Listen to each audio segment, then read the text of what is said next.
నమస్తే, welcome to editor analysis. సంచలనం రేపుతున్న కథనాలండి. ఏది నిజమో ఏది అబద్ధం. ప్రశ్నారావణ్ జైల్లో ఏం చేస్తున్నాడు, రిమాండ్లో ఎలా గడుపుతున్నాడు, పోలీసులు డైలీ 3 పూట్ల సకల సౌకర్యాలు ఆయనకు అందిస్తున్నారా లేదా, ఇక పాకిస్తాన్ అలాగే వేరే టెర్రరిస్టులతోటి ఏవైనా లింకులు ఉన్నాయా, ఒకటి కాదు రెండు కాదు చాలా చాలా చాలా చాలా ప్రశ్నలు ఈ రావణ అంశంలో వస్తున్నాయి. అసలు ప్రశ్న, రావణ్ ఎందుకు హిందూ సమాజంపై హిందూ దేవుళ్ళపై ఇంత పగబట్టాడు, నెక్స్ట్ ఏం జరగబోతుంది, మరి ఆయనకు బెయిల్ వస్తుందా, ఇప్పుడు సర్వత్రా చర్చనీయాంశం అవుతున్న ప్రశ్నలు ఇవే. ఇక రావణ్ విషయంలో అసలు ఏం జరుగుతుందో తెలుసుకుందాం. ప్రస్తుతం ప్రశ్నారావణ్ న్యాయస్థానం ఆదేశాల మేరకు నెల్లూరు సెంట్రల్ జైల్లో రిమాండ్లో ఉన్నారు. గన్నవరం కోర్టు ఆయన్ను జూలై 18 వరకు జ్యుడిషియల్ కస్టడీకి పంపింది. అయితే ఇక్కడితో వ్యవహారం మాత్రం ముగియలేదు. మొదట 10 రోజులు పోలీస్ కస్టడీలో పోలీసులు కోరారు. మరి ఆ పిటిషన్ ఉపసంహరించుకుని తాజాగా మరో 15 రోజులు కస్టడీ కోరుతూ పిటిషన్ దాఖలు చేయడం. అంటే దర్యాప్తు సంస్థలు ఆయన్ను నేరుగా విచారించాల్సిన అవసరం ఉందని భావిస్తున్నాయి. మరి రావణ్పై ఉన్న కేసులు తీవ్రమైనవిగా ఉన్నందున భద్రతాపరమైన పర్యవేక్షణ సాధారణ కేసుల కంటే ఎక్కువగా ఉండే అవకాశం కూడా ఉంటుంది. అది మర్చిపోకూడదు. మరి ఈ కేసులో అత్యంత కీలకమైన అంశం ఉపా చట్టం.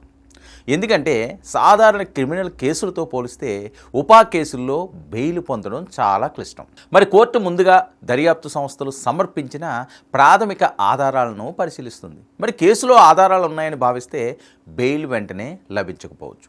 మరి ఈ కేసులో మరో ఆసక్తికరమైన అంశం ఏంటంటే వరుస అరెస్టులు. ఒకే కేసులో బెయిల్పై వచ్చిన వెంటనే మరో కేసులో అరెస్టు చేయడం వల్ల ప్రశ్నారావణ్ తరపున హైకోర్టులో ఏబియస్ కార్పస్ పిటిషన్ కూడా దాఖలైంది. మరి తమ క్లయింట్ను చట్టవిరుద్ధంగా వరుసగా నిర్బంధిస్తున్నారని పిటిషనర్లు ఆరోపిస్తున్నారు. అయితే మరోవైపు పోలీసులు ప్రతి కేసు స్వతంత్రమని, ప్రతి కేసులో వేరువేరు ఆరోపణలు ఉన్నాయని చెబుతున్నారు. మరి ఈ అంశంపై హైకోర్టు వైఖరి కూడా భవిష్యత్తులో కీలకంగా మారే అవకాశము ఉంది. ఇక రాజకీయ కోణంలో చూస్తే ఈ కేసు మరింత సున్నితంగా మారింది. ఎందుకంటే ప్రశ్నారావణ్ వీడియోల్లో ఉప ముఖ్యమంత్రి పవన్ కళ్యాణ్పై చేసిన వ్యాఖ్యల అంశం కూడా కేసుల్లో భాగమైపోయింది. అధికార పక్షం అనుచరుల చట్టం తన పని తాను చేస్తుందని వాదిస్తుంటే, ప్రతిపక్షం కొందరు పౌర హక్కుల కార్యకర్తలు మాత్రం భావ ప్రకటనా స్వేచ్ఛపై ప్రశ్నలు లేవనెత్తున్నారు. అయితే ఈ 2 రాజకీయ వాదనల కంటే ముఖ్యమైనది కోర్టులో సమర్పించే ఆధారాలే. ఇక చివరకు తీర్పు రాజకీయ చర్చల ఆధారంగా కాదు, దర్యాప్తు సంస్థలు సమర్పించే సాక్ష్యాలు, చట్టపరమైన అంశాలపైనే ఆధారపడి ఉంటుంది. అయితే ఇక ముందు ఈ కేసులో ఏం జరగవచ్చు? ప్రస్తుతం మరి పరిస్థితులను పరిశీలిస్తే మొదటి దశలో కస్టడీ పిటిషన్పై కోర్టు నిర్ణయం అత్యంత కీలకంగా మారింది. ఒకవేళ పోలీస్ కస్టడీ మంజూరైతే ప్రశ్నారావణ్ను విచారించి డిజిటల్ పరికరాలు, సోషల్ మీడియా కార్యకలాపాలు, ఇతర వ్యక్తులతో సంబంధాలు, వీడియోల తయారీకి సంబంధించిన అంశాలపై ప్రశ్నించే అవకాశం అయితే ఖచ్చితంగా కనిపిస్తుంది. ఇక కస్టడీ తిరస్కరించబడితే ఆయన జ్యుడిషియల్ కస్టడీలోనే కొనసాగుతారు. ఇక రెండో దశలో బెయిల్ పిటిషన్ కీలకం కానుంది. ముఖ్యంగా ఉపా సెక్షన్లు కొనసాగుతాయా లేక దర్యాప్తులో అవి బలహీన పడతాయా అనే దానిపై బెయిల్ అవకాశాలు పూర్తిగా ఆధారపడి ఉండే అవకాశం ఉంటుంది.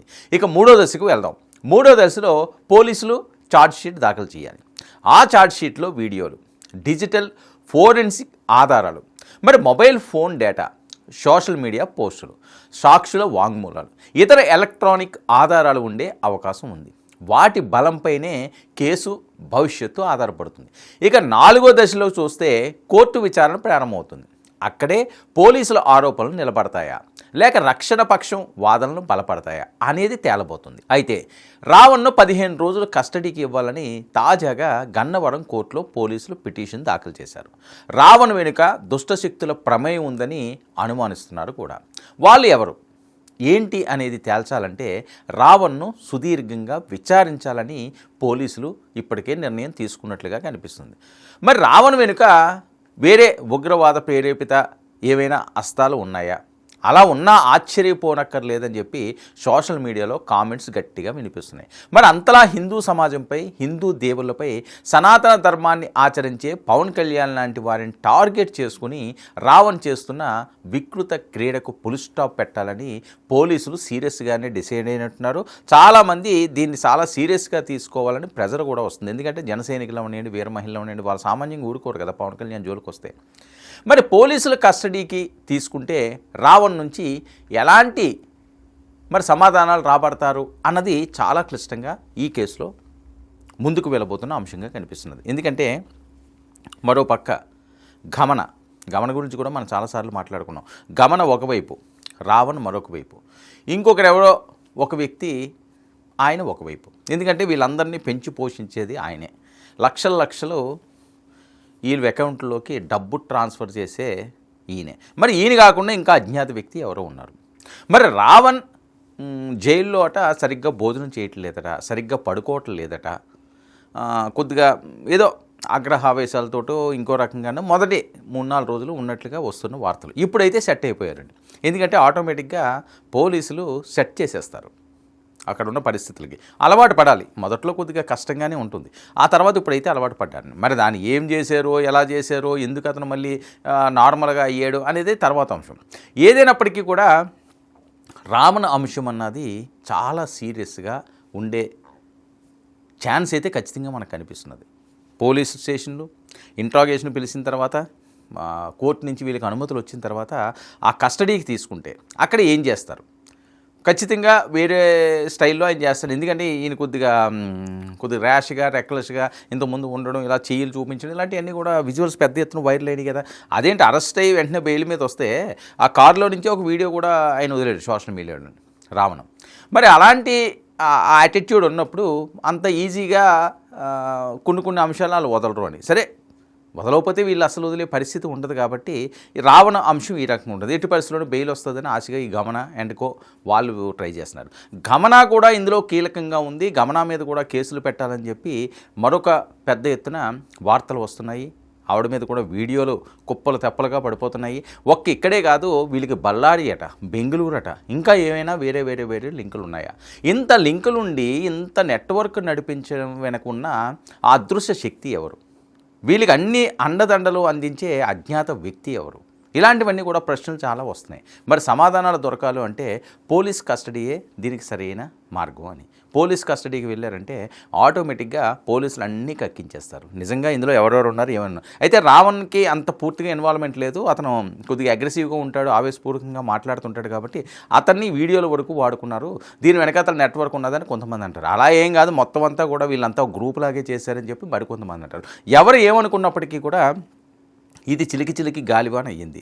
ఒక్క సభ, ఒక్క స్పీచ్, ఇప్పుడు పరిస్థితి అంధకారం అయిపోయింది సిచ్యువేషన్. చాలామంది దీన్ని ఏంటంటే ఇలాంటివన్నీ కూడా పరిగణలోకి తీసుకోవాలి.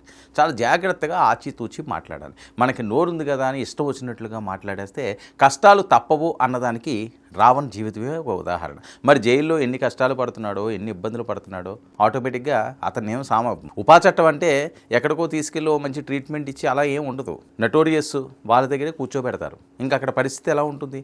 చాలా చాలా చాలా చాలా చాలా దారుణంగా ఉంటుంది. సో అతను మాట్లాడిందని పశ్చాత్తాపడతాడా? ఏం జరిగిందో ఏంటో, దాని వెనకాసలు ఉన్న ఆ ఇన్సైడ్ ఏంటనేది మొత్తం చెబుతాడా?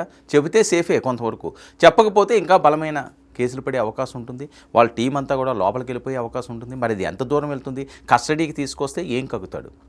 కస్టడీకి రాకపోతే పరిస్థితి ఎలా ఉండబోతున్నది? చాలా కీలకంగా మారుతున్న ఉపా చట్టం పెట్టిన రావణ్ కేసు. చూద్దాం మరి ఏం జరుగుతుందో. ఇది ఈనాటి editor analysis. Stay tuned to 99 news.